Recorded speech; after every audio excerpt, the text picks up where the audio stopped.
Hi everybody! Welcome to a new edition of Loremaker's Guide to the Galaxy. I'm the archivist, Sherry Heiberg, and if you're unfamiliar with Loremaker's Guide, it's a show where we, the lore team, go over different systems in the Star Citizen universe and give you an overview of their background, their current state, and we explore all the cool secrets that we can tell you. This week we are doing Yulin, so let me just pull it up. I was there for the creation of this, which is part of the reason why I picked it. And there's another reason why I picked it, which, I assume if you haven't found out about it yet, I'm not going to say it, but if you have found out about it, nice. All right, so let's start with just a general overview of the system. This is a Banu-owned system. It's in the Banu Protectorate. For those who don't know, the Banu Protectorate works sort of like a loose confederation of systems. They don't have an overall authoritarian government. They kind of just organized by guild or protection. They kind of mutually pull resources into a giant protective umbrella. That's more or less the Banu way.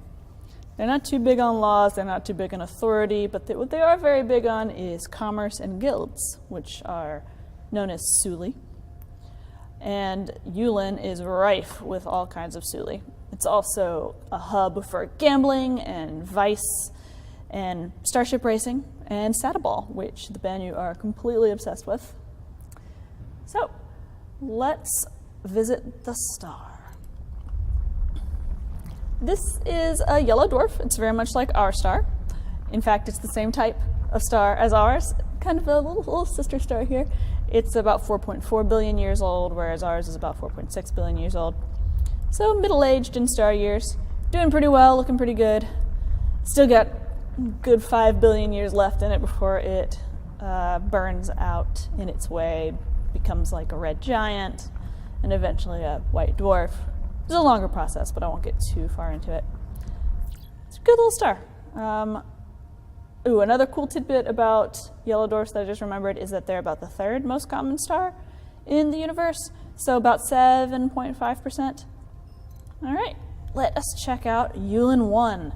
Wow, amazing. Yulin 1 is an iron planet. It doesn't have much in the way of atmosphere. It pretty much has no atmosphere, and it doesn't really have much in the way of lithosphere either. It's just kind of a burnt-out core that's been mined as much as it can be, being so close to the sun. It's got a bunch of craters all over it. Not terrifically interesting. So I'm not going to go too far over this because there's so many more interesting things to talk about in this system, such as the flotilla right here. Now, one of the things that we determined about the Banu while we were creating Banu systems was that there are flotillas of ships in every Banu system that kind of serve as the commercial hub of the system. Now this is in both systems with inhabitable worlds and without inhabitable worlds. It's not whether or not worlds are inhabitable, it's just sort of a thing that Banu do. They always have these giant collections of ships that are, some are permanent, some are like old space stations that they've converted into places where they can conduct business. Some are, people that go in and out, spaceship people, spaceship owners that go in and out to conduct business. And they all do their thing here in the flotilla. And I think the flotillas are very interesting and part of what make the Banu themselves.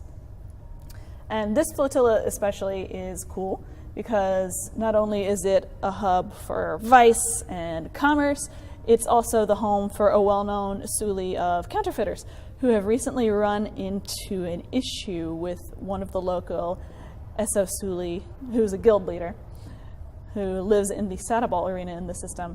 And I'm going to get to that in just a moment. Now we're going to move on to Yulin 2. This is going to be a brief stop in our Yulin adventure. It's a smog planet. And smog planets are like Venus. They have very thick, very dangerous, very high-pressure atmospheres. No, it's not possible to live on them, and no one's really figured out how to terraform them for living. But what makes Yulin 2 interesting is that it has this beautiful rainbow-like atmosphere.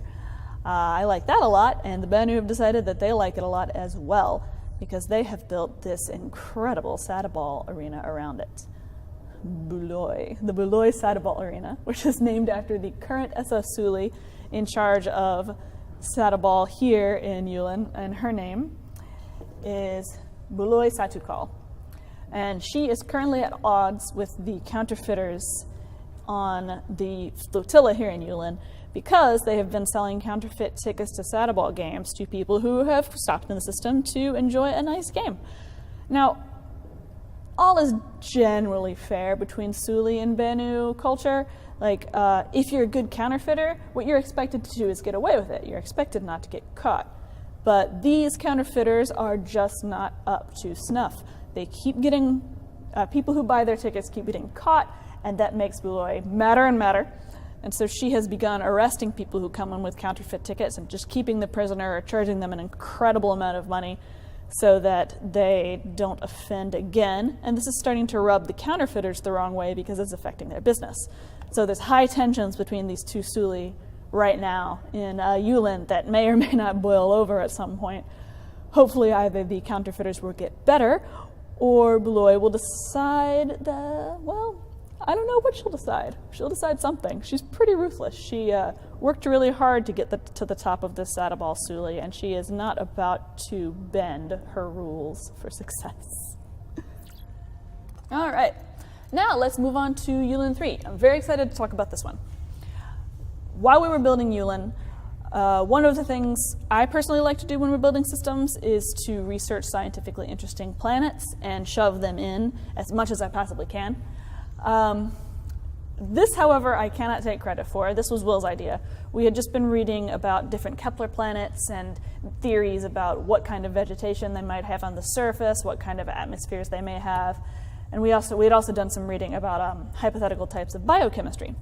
And so Will suggested that we make a planet that was ammonia-based in the way that planets can be carbon-based and silicon-based. This one is ammonia-based. It's a hypothetical type of planet where the ocean is ammonia, so the oceans are brown, and the vegetation is black. And the world is hot, and it's decently high pressure, but not enough to kill a Benu. Benu kind of consider this world a charming resort world. It's like a tropical planet where they like to go on vacation and chill out in the ammonia oceans and enjoy walks among the black vegetation. Humans, however, cannot survive in this kind of environment, so the Benu have kindly built an arcology, a sealed arcology, where humans can survive and enjoy some of the charms of Yulin 3 for a price, because these are the Benu. What did you think? It was free? Okay, now let's go over to our next planet, where is Yulin 4. There we go. Yulin 4 is a desert planet, sort of like Mars. It is home to a number of incredible rock formations that are like amazing to look at. Like, picture giant arches of rocks that stretch high up into the atmosphere, or donuts that are very wide or very narrow and wild wind-shaped and tectonic plate-shaped cliff formations. It's breathtaking. Geologists of many species are incredibly interested in it. However, the Benu use it for racing. They use these unique formations as obstacles in spaceship races to the point where crashes will destroy some of them, making a lot of geologists very sad, although the Benu don't really care that much, especially the racing Suli that's located around here. They've got a few ships surrounding the planet. They are always monitoring activity on it.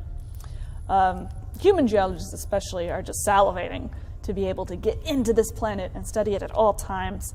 But the best they can do is kind of sneak in between racing seasons and study it in little bits and then leave and then come back, because, you know, human people wandering all over the racetrack, wherever it is on the planet, keep in mind the planet is very large, are in danger of being killed and starting an interplanetary incident, which no one really wants. Well, I feel for the geologists, because I imagine these giant rock formations being destroyed by spaceship crashes, and it makes me a little sad. All right, so this here is our next spot. It's the Yulin Cluster Alpha. It is a densely packed asteroid cluster that is also used for racing. This racing that takes place here is more of the unofficial variety. It's sort of a place where Banu go and practice their digs, or practice their moves, I should say, before participating in the more, prestigious or, how would you put it, races that make them better, races that make them seem better. I'll find the right word later. But anyway, the better races that they might participate in Yulin 4. Oh, very fun spot. Very interesting spot. You can meet some cool Banu buddies. Let's zoom out again. Sorry for all the zooming out, but Yulin is just so densely packed with cool stuff that sometimes you lose track of where you are. All right, Yulin 5. Yulin 5 is an ice giant, like Neptune and Uranus. Now, what makes an ice giant different from a gas giant is an ice giant is composed of heavier elements, elements that are heavier than hydrogen and helium.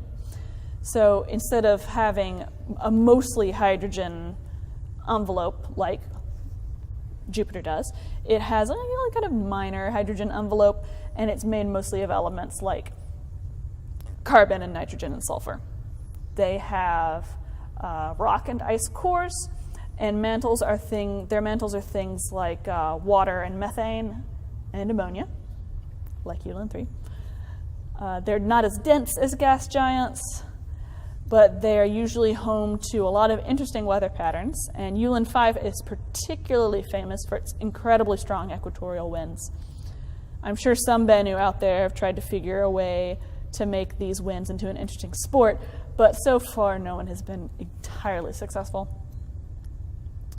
So moving on to Yulin 6. This is the last planet in the system. It's a gas giant, a classical gas giant, very much in the mold of Jupiter. Its atmosphere is mostly hydrogen. It's a massive, massive planet, casts a big shadow in the solar neighborhood, the planetary neighborhood, either one.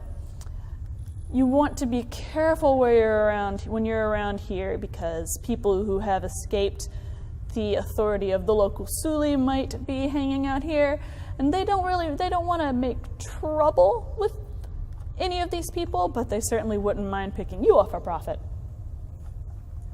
So just watch your back. All right, this has been the Banu system of Yulin. It was a lot of fun to make.